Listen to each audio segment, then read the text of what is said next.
سوال: کون سی عادت انسان کو جہنم کے قریب کر دیتی ہے؟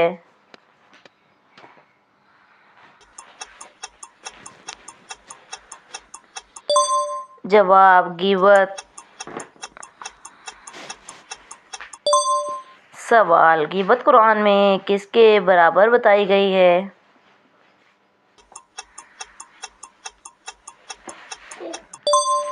جواب: مردہ بھائی کا گوشت کھانا۔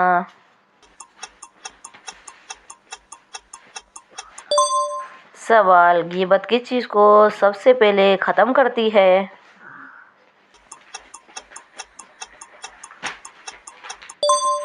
جواب: نیکیاں۔ سوال: غیبت زیادہ تر کون کرتا ہے؟ جواب: زبان پر قابو نہ رکھنے والا۔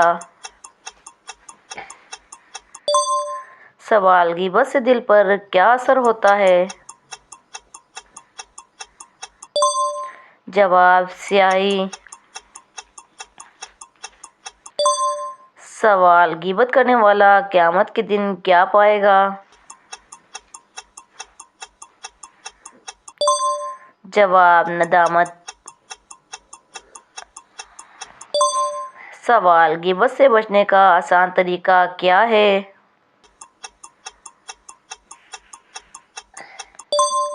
جواب: خاموشی۔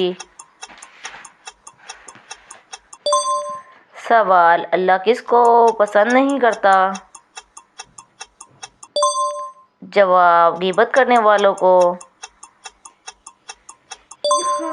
سوال: غیبت سے بچنے پر کیا ملتا ہے؟ جواب: اللہ کی رضا۔